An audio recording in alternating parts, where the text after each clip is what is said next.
Hello, everybody, and welcome to the TeacherCast Educational Broadcasting Network. This is the TeacherCast Podcast. Welcome, everybody. My name is Jeff Bradbury, and thank you so much for joining us. Today is Adobe Day. Today we're talking all about Adobe and Adobe Education. I have a fantastic guest on the show today named Matt Niemitz, and he's going to talk to us all about the Adobe Education Exchange and how you can be an Adobe educator. There's, of course, several great ways that you can reach out and join us on the podcast each and every week. We love it when you follow us on Twitter at TeacherCast. Leave us a voicemail over at teachercast.net/voicemail. Email us at feedback@teachercast.net, and all of our shows can be subscribed on audio or video over at teachercast.net/iTunes and teachercast.net/YouTube. Today is going to be a show that I've been waiting for a long time, finally getting a chance to talk to some great people over at Adobe. I want to bring on Matt. Matt, how are you today? Welcome to the show. Welcome to the TeacherCast podcast. I'm doing really well. Thanks for having me, Jeff. Thank you so much for being here. What is new and exciting at Adobe? Well, there is always something great happening at Adobe, and I think that's mostly because we work with students and teachers who are doing some really amazing creative work in the classroom, and it's just awesome and a privilege for us to get to see what's happening every day and how these educators and students are using our tools in really unique and compelling ways.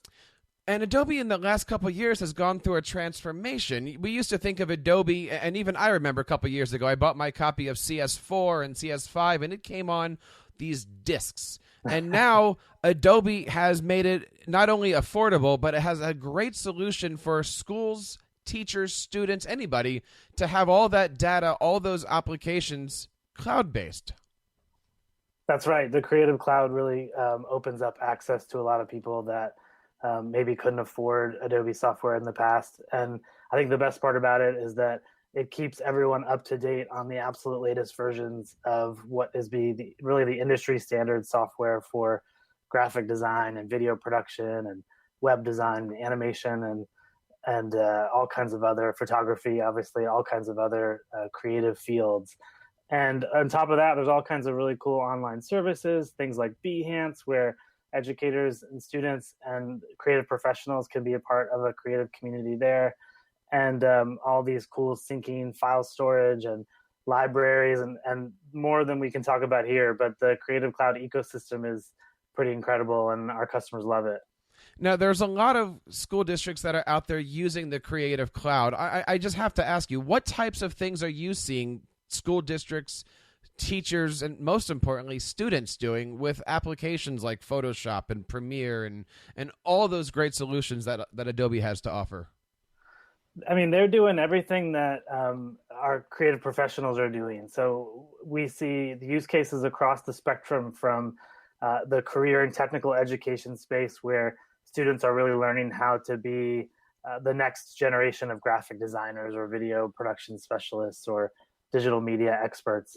But then you also see science teachers and history teachers having their students create documentaries for a history class or a poster about a historical subject, a science report in a digital format. Our tools can be used to express ideas in a really visually stimulating way. And so students are really engaged by that kind of learning and that kind of activity. And so the project-based learning aspect of how our tools really fit into the curriculum is a really seamless fit and creates some amazing work that students can be really proud of. Now, I know, and correct me here, you can still purchase the Adobe suite or Adobe products on disk. What would be an advantage to having disk, or what would be an advantage to having it in the cloud? Is the performance the same, or would that depend on what type of device or network you happen to be in at a particular time? Yeah, so I mean, it's a common misconception that Creative Cloud means that you're actually using Adobe software on the cloud. In fact, you're downloading the application to your computer, and it's very similar to the way that it was done when you installed it from a disk. It's really the cloud that provides the services on top of that software that make it that much more valuable and connects you to the greater ecosystem of the services that Creative Cloud provides. So it's not that different, and except for the fact that you now have access to the greatest and latest versions. And Adobe is an extremely innovative company. We're coming out with new features, new capabilities within all of our tools as often as every month. So if you choose, you can update as frequently as every month and get the latest tools to be using, which is important when you're trying to keep up with the trends of industry that are moving at a really rapid pace, and you want to prepare students to be successful in that kind of an environment. You need to be teaching them the latest tools.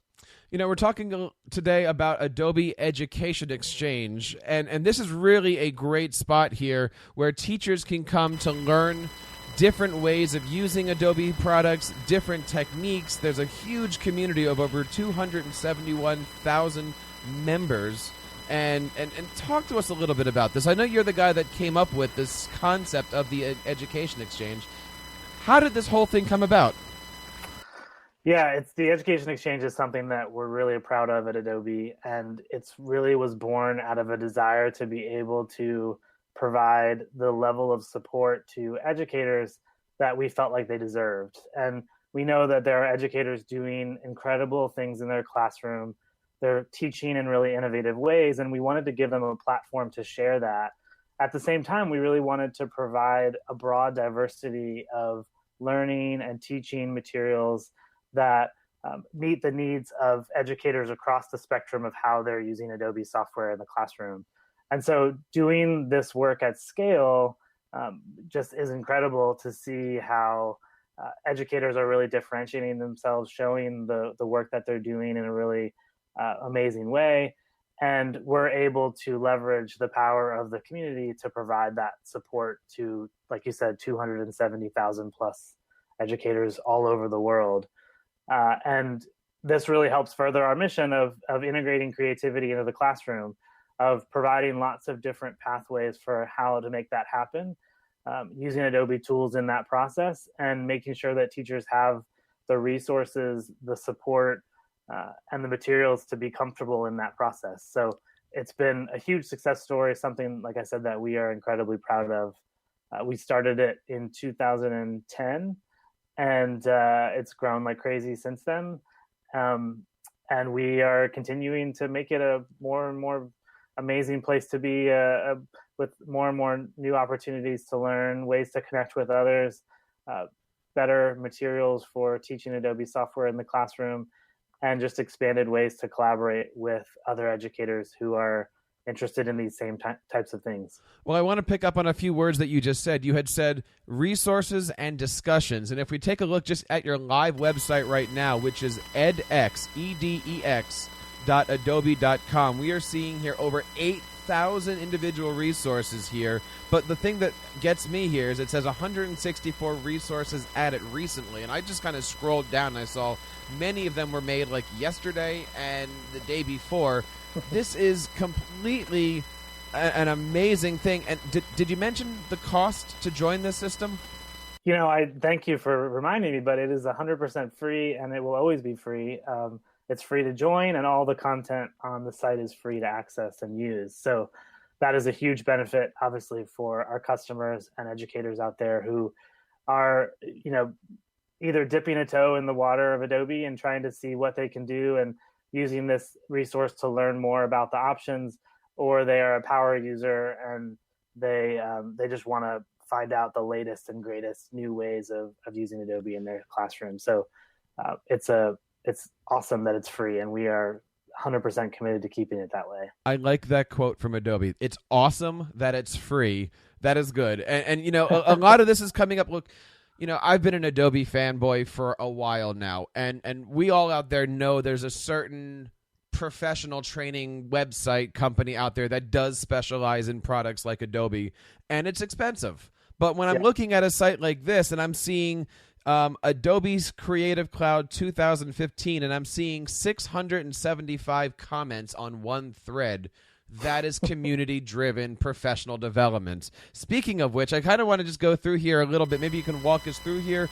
On the top, we have My Exchange, which is a great place to it asks me for my website, my Twitter, my Facebook, so it really does give you the ability to build a profile here. But you've got resources, community, discussions, and then you've got this tab for professional development. Could you focus on this tab just a little bit? What does this professional development tab give us as educators?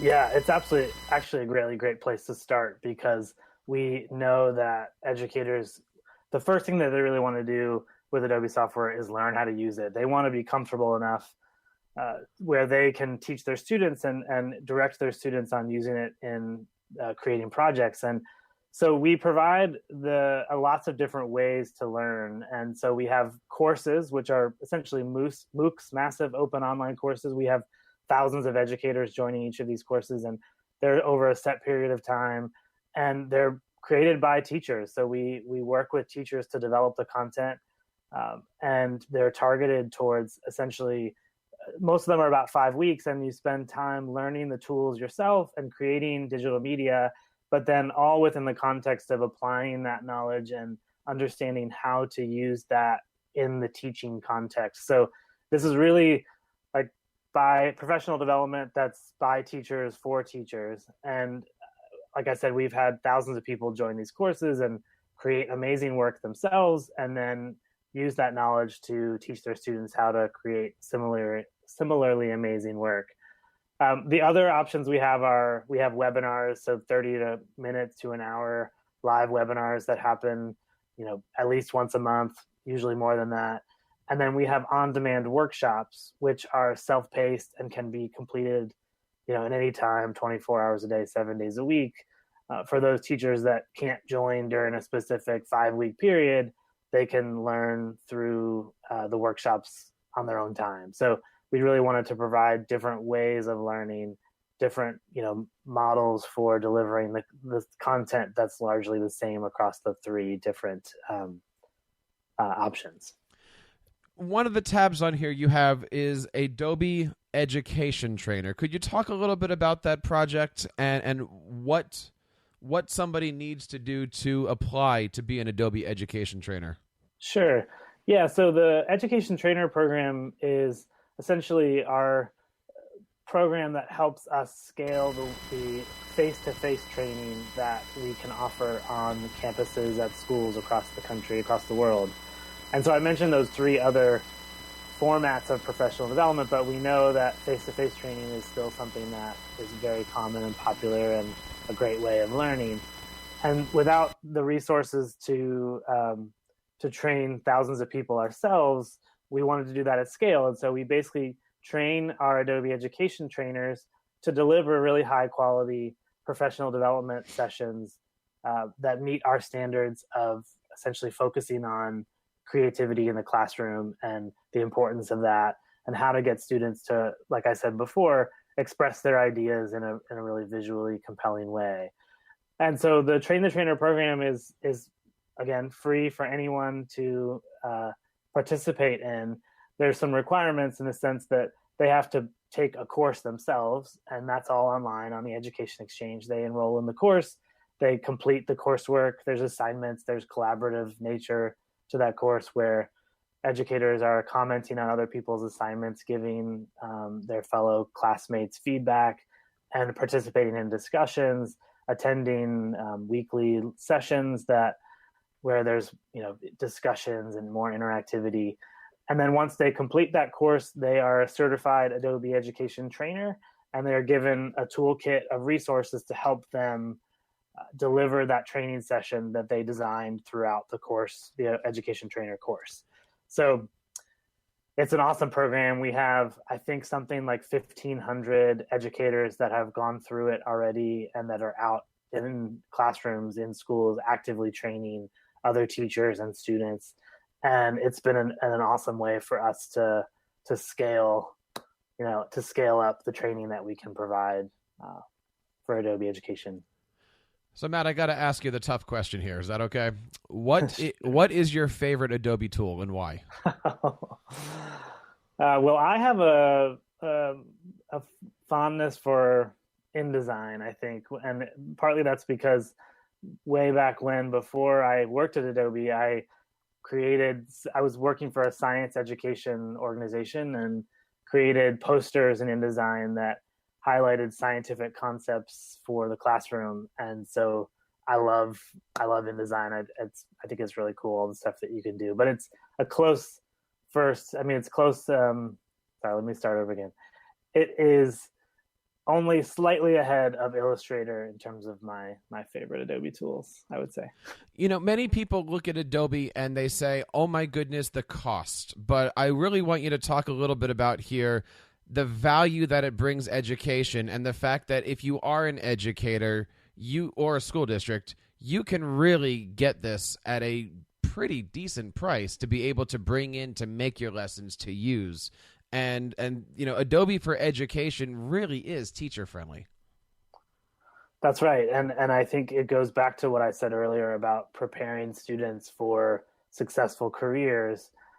If students want to be graphic designers, photographers, video specialists, they really need to know our tools. They need to know how to use them to get a job. And so that's important. But for those who don't want to be in those digital media fields, they still, using these tools really sets them apart and gives them the ability to, like I said, express their ideas in a really visually engaging way.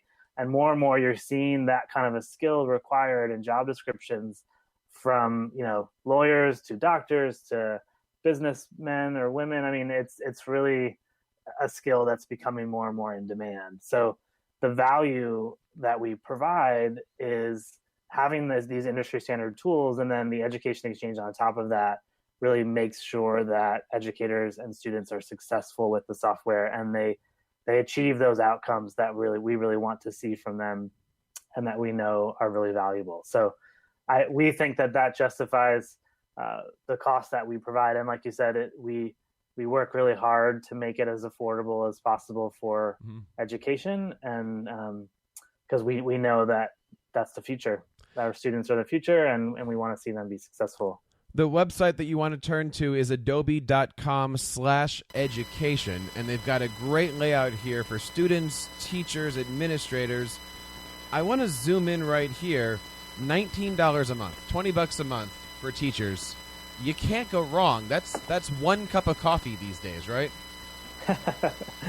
And we also have programs for institutions, both small and large institutions, schools, universities, to purchase at prices the same or less than that, depending on the volume. So, like I said, we really work hard to make it as affordable as possible.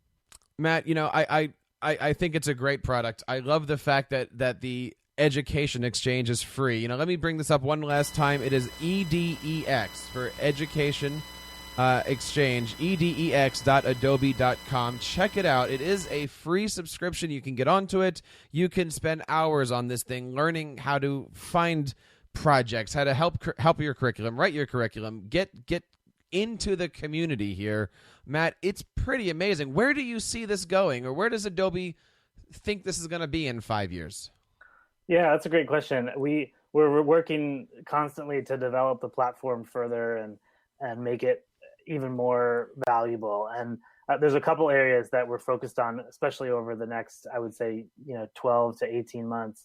One is around personalization. So we really want to know how to give people the content that they're looking for without them having to go through a lot of effort. We know that teachers have very limited amount of time on a day-to-day basis. And so if we know a little bit about them, what they're interested in, where they're teaching, what kind of subjects they're teaching, we want to deliver them the content that they're interested. We think will be most interesting to them, and just make that a little bit easier experience. So there'll be a certain level of personalization that's coming in the next couple months, actually. And then we really want to expand this on a worldwide basis. So we're working on figuring out how to localize the platform in other languages and make it a community that is as compelling to teachers who are speaking languages that are not English. And then I think the third area of focus is around the social aspect of this community. So I think we do the content on the site really, really well. One of the things that we really want to do better, because our educators and users are asking for it, is give members the ability to collaborate with each other, to have spaces and opportunities that really connect educators together and give them meaningful experiences online. So I think that's an area where we're thinking about what does that look like? How do we facilitate those kinds of interactions and really make this a social and collaborative space. So that's what we're working on right now. And I think the future beyond that is, there's so many places we could go, and it's really just a constant focus on solving the problems that our users, our customers have, and making it even easier to use Adobe software in education. Matt, thank you so much for coming on here, and please invite yourself back anytime. We would love to have you on the program. Before I let you go, though, I need a little bit of help here. Where can we go to find out more about Adobe? Can you give us your Twitter account? Can you give us anything that we can go to reach out and contact you guys and learn a little bit more? Yeah, so Adobe Education is on Twitter. It's at Adobe EDU is the handle. You can follow me on Twitter at Matt Niemitz. And then we have a Facebook page for the Adobe Education Exchange where we highlight awesome content from educators, what they're sharing, new opportunities that we have for professional development, awesome discussions that are happening. So that's a really great place to go to find out, what's the latest and greatest things that are happening on the Education Exchange. And then you mentioned our adobe.com website, and of course, become a member of the Education Exchange itself, and you'll get notifications and newsletters and be the first to know about all kinds of new things that we're doing. So I really highly encourage all the listeners to sign up today. Matt Niemitz, thank you so much for coming on the show today. You are welcome back anytime. And check them out, guys. Adobe.com, Adobe Education, edx.adobe.com. Some great, amazing resources. I can't believe the stuff that they're doing these days on the cloud. Check it out today. Matt, thank you so much for being on our show. Thank you so much, Jeff. It was a pleasure to be here. And thank you for checking out all the great stuff happening here on the TeacherCast Educational Broadcasting Network. We, of course, have several great podcasts. You can check out our TeacherCast show, our live Tech Educator podcast on Sunday nights at 7 o'clock, or, of course, our brand new Ask the Tech Coach, where you can have an opportunity to ask your questions about educational technology and pedagogy to real-life tech integration specialists. There's, of course, several great ways that you can reach out and be a part of our show each and every week. We, of course, love it when you find us on Twitter at TeacherCast. Leave us a voicemail over at teachercast.net/voicemail. Email us at feedback@teachercast.net. And, of course, this show gets archived, both audio and video, over on teachercast.net/iTunes. On behalf of everybody here on the TeacherCast Educational Broadcasting Network, my name is Jeff Bradbury. Until next time, keep up the great work in your classrooms and continue sharing your passions with your students.